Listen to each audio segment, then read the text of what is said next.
Muito bem, pessoal, estamos de volta e antes de entrarmos aqui na próxima peça, eu queria fazer só um comentário com você.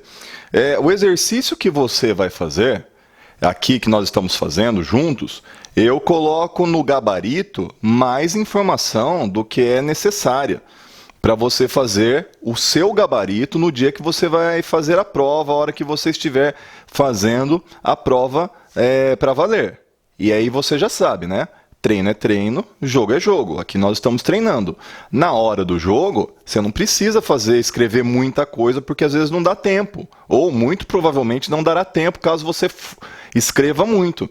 Então, o ideal é que você, no gabarito que você vai formular a peça, preliminares, mérito, pedido, você coloque somente os artigos e aquilo que for necessário, para que você se recorde e que na hora de fazer a peça, você já consiga rapidamente se lembrar o que é que você tem que colocar. Então, você não vai transcrever o artigo. Aqui eu estou transcrevendo o artigo. Você não vai transcrever a súmula no gabarito. Aqui eu estou transcrevendo a súmula no gabarito. Para quê? Porque nós estamos conversando, para que você saiba por que é que eu coloquei a súmula. Para que você também já vá aprendendo. Aqui, enquanto eu ensino a peça, a identificar a peça, a saber como é a prova da OAB, ao mesmo tempo eu ensino um pouquinho de conteúdo de direito material, direito processual, teses de defesa, tá certo? Então, vamos lá agora.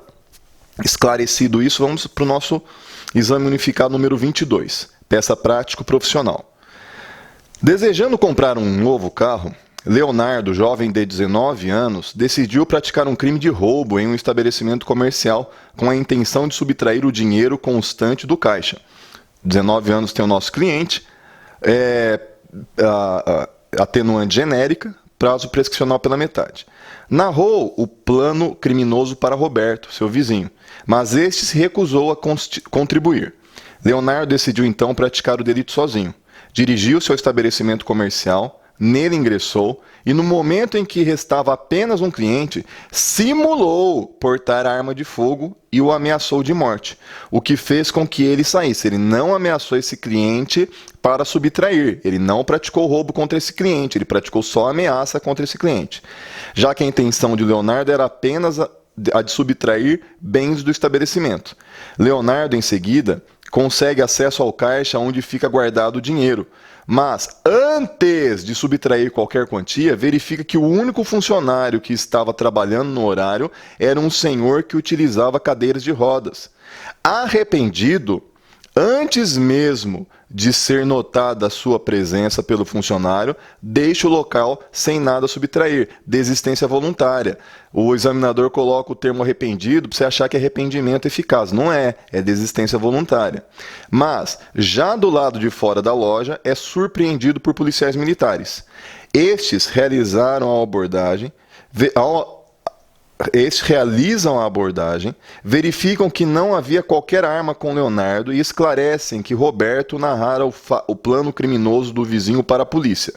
Tomando conhecimento dos fatos, o Ministério Público requereu a conversão da prisão em flagrante em preventiva e denunciou Leonardo como incurso nas sanções penais do artigo 157, parágrafo 2º, inciso 1, combinado com o artigo 14, inciso 2, ambos do Código Penal, tentativa de roubo. Após decisão do magistrado competente, qual seja o da primeira vara criminal de Belo Horizonte, é para lá que nós vamos endereçar nossa peça, de conversão da prisão e recebimento da denúncia, o processo teve seu prosseguimento regular, então não há nulidade a ser levantada. O homem que for ameaçado nunca foi ouvido em juízo, pois não foi localizado, e na data dos fatos demonstrou não ter interesse em ver Leonardo responsabilizado. Então quer dizer que a ameaça ocorreu a decadência do crime de ameaça. Em seu interrogatório, Leonardo confirma integralmente os fatos, inclusive destacando que se arrependeu do crime que pretendia praticar. Aqui a confissão vai ser atenuante genérica. Constavam do processo a folha de antecedentes criminais do acusado sem qualquer anotação e a folha de antecedentes infracionais, ostentando uma representação pela prática de ato infracional análogo ao crime de tráfico. Representações como adolescente por ato infracional não servem como maus antecedentes, então a pena tem que permanecer no mínimo. com decisão definitiva de procedência da ação socioeducativa. O magistrado concedeu prazo para as partes se manifestarem em alegações finais por memoriais. O Ministério Público requeriu a condenação nos termos da denúncia. O advogado Leonardo, contudo, renunciou aos poderes, razão pela qual, de imediato, o magistrado abriu vista para a Defensoria Pública a apresentar alegações finais. Está errado. O magistrado tinha que intimar o réu para que ele informasse se queria constituir novo defensor. Só aí, caso ele se mantivesse silente, se ele ficasse inerte, aí que o juiz poderia contactar a Defensoria Pública. Em sentença, o juiz julgou procedente a pretensão punitiva estatal. No momento de fixar a pena base, reconheceu a existência de maus antecedentes em razão da representação julgada procedente em face de Leonardo, enquanto era inimputável, aumentando a pena em 6 meses de reclusão. Não foram reconhecidas agravantes ou atenuantes. Na terceira fase, incrementou o magistrado em 1/3 a pena, justificando ser desnecessária a apreensão de arma de fogo, bastando a simulação de porte do material diante do temor causado à vítima. Está errado, magistrado. Com a redução de 1/3 pela modalidade tentada, a pena final ficou acomodada em 4 anos de reclusão. O regime inicial de cumprimento de pena foi o fechado, justificando o magistrado que o crime de roubo é extremamente grave e que atemoriza os cidadãos de Belo Horizonte todos os dias. Intimado, o Ministério Público apenas tomou ciência da decisão. A irmã de Leonardo procura para, na condição de advogado, adotar as medidas cabíveis. Constituída nos autos, a intimação da sentença pela defesa ocorreu em 8 de maio de 2017, segunda-feira, sendo terça-feira dia útil em todo o país. Com base nas informações expostas acima, e naquelas que podem ser inferidas do caso concreto, redija a peça cabível, excluída a possibilidade de habeas corpus, no último dia do prazo para interposição, sustentando todas as teses jurídicas pertinentes. Observação: a peça deve abranger todos os fundamentos de direito que possam ser utilizados para dar respaldo à pretensão. A simples menção ou transcrição do dispositivo legal não confere pontuação. Pessoal, vamos lá. Veja vocês, já ocorreu a sentença. Se já ocorreu a sentença, o que nós vamos pleitear? O que nós vamos fazer na condição de advogados? Quem não se satisfaz com uma decisão, não adianta espernear, tem que recorrer. Qual é o recurso cabível de uma sentença condenatória ou absolutória? Você já sabe, a apelação. Com fundamento em qual artigo? 593, inciso 1 do Código de Processo Penal. Muito bem. O nosso cliente aqui, ele quer comprar um carro e ele finge que tem uma arma de fogo, tem um cliente dentro da loja, ele manda o cliente sair, ele ameaça o cliente sai e ele vai tentar subtrair produtos da loja. A hora que ele vai subtrair, o que acontece? Ele vê que o único funcionário é um senhor cadeirante. Ele se arrepende e vai embora. A hora que ele está saindo, o vizinho dele, para quem ele tinha contado o plano e tinha convidado para praticar o assalto, não aparece com a polícia. Tinha chamado a polícia. E a polícia aparece e prende o nosso cliente em flagrante. Muito bem. Só que acontece o seguinte: ele vai ser preso em flagrante pelo crime de tentativa de roubo. Só que não houve tentativa. Por que é que não houve tentativa? Porque ele desistiu voluntariamente. E quando há desistência voluntária, a lei diz que o agente só responde pelos atos até então praticados. Qual foi o ato até então praticado naquele contexto? A ameaça. Só que a vítima da ameaça já havia se manifestado dizendo que não tinha interesse que o Leonardo fosse processado, responsabilizado criminalmente. Então, o nosso cliente não deve responder por coisa alguma, por crime algum. Mas o nosso cliente tinha 19 anos na data do fato. A prescrição não vai ocorrer aqui. Nós não vamos alegar prescrição. Pelo amor de Deus, hein, gente? Não é só porque ele tem 19 anos que você vai contar pela metade. O prazo vai dizer que ocorreu a prescrição. Faça as contas, veja as datas, confira. Você tem que olhar, não estou dizendo para você não olhar. Olhe, mas aqui a conclusão que nós chegamos é que não ocorreu prescrição. Mas a menoridade relativa, você já sabe, nós falamos isso em tantas peças, a menoridade relativa é uma atenuante genérica. Então a pena dele deve ser um pouquinho atenuada. Mas o nosso cliente confessou em juízo. A confissão é também uma atenuante genérica. Também falamos isso em uma série de aulas aqui. Mais ainda, o nosso cliente, a tentativa, ela é uma causa de diminuição da pena. E o juiz diminuiu pouquinho. Então, o que nós temos que pleitear? Nós temos que pleitear que a diminuição seja no grau máximo. Por quê? Qual é a lógica para a tentativa? Por que o juiz aplica determinado montante para a tentativa e não outro? Por que ele diminui pouquinho ou diminui muito? Por quê? Depende da proximidade com a consumação do crime. E no nosso caso aqui, a tentativa, se nós formos falar em tentativa, mas não houve tentativa, se nós fôssemos falar em tentativa, se o juiz continuar essa ideia de que houve tentativa e não desistência, o que vai acontecer? Essa tentativa, a diminuição tem que ser muito grande, porque ele ficou muito longe da consumação. Você concorda comigo? Diferente se ele tivesse pego o dinheiro e alguém chegasse na hora e impedisse que ele o pegasse. Não foi essa situação. Ele ficou muito longe. Ele nem chega a colocar a mão nos valores. Então, a diminuição tem que ser maior. O que mais que nós podemos sustentar aqui em favor do nosso cliente?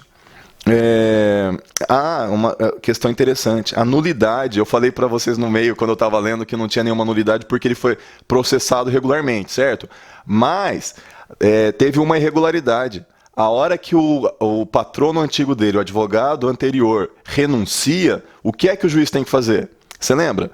O juiz, ele tem que intimar o réu para que o réu diga se ele quer constituir um outro defensor da sua confiança ou se ele não tem condições financeiras e ele quer ser patrocinado por um defensor público ou por um advogado dativo.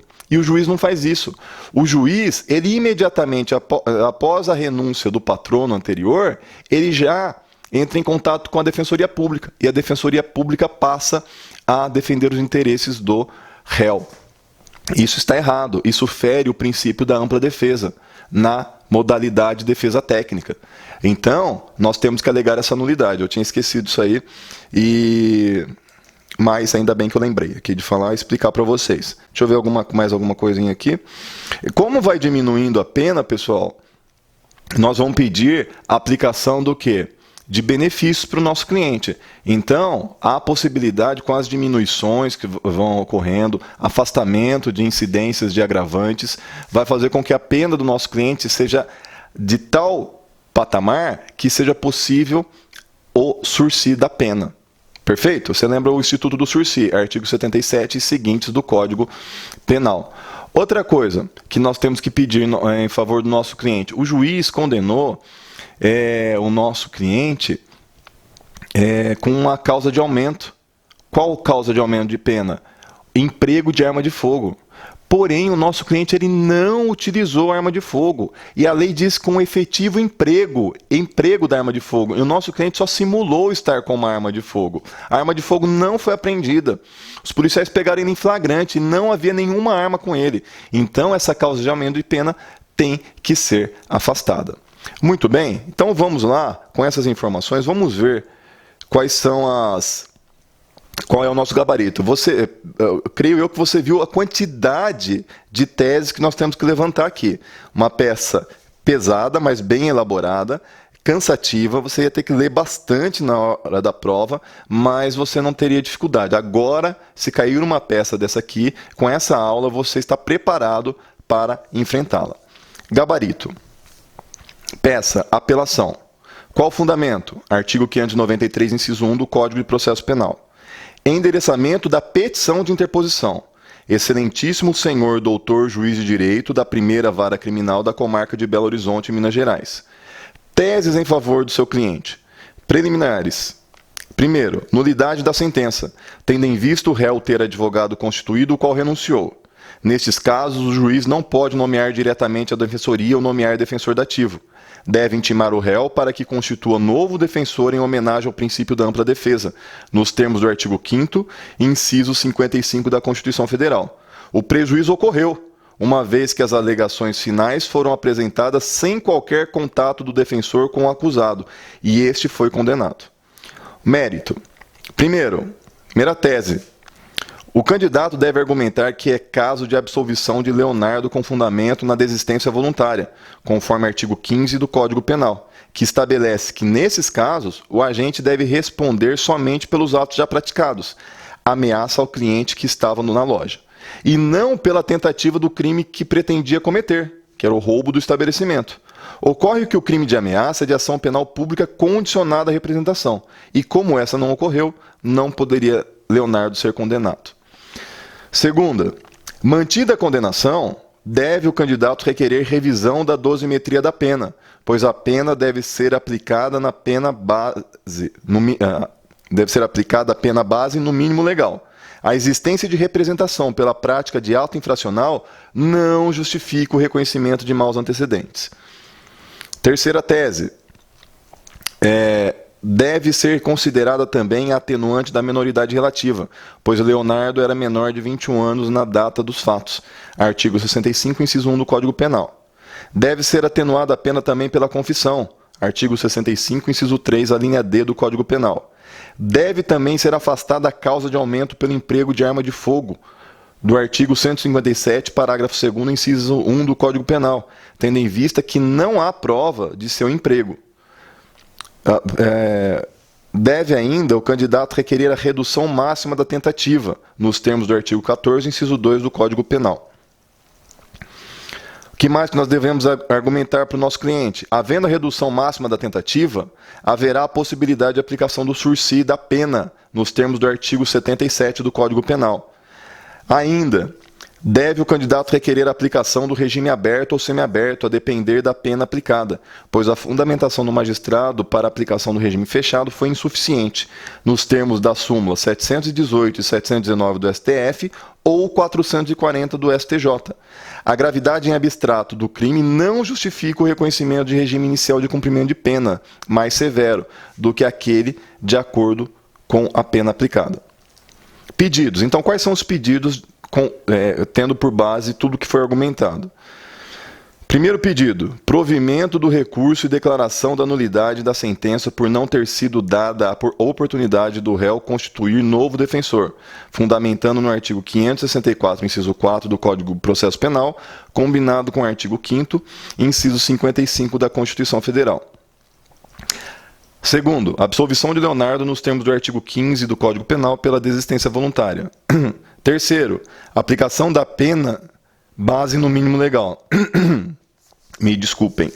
Quarto, reconhecimento da atenuante da menoridade relativa, nos termos do artigo 65, inciso 1 do Código Penal. Quinto, reconhecimento da atenuante da confissão, nos termos do artigo 65, inciso 3, a linha D do Código Penal.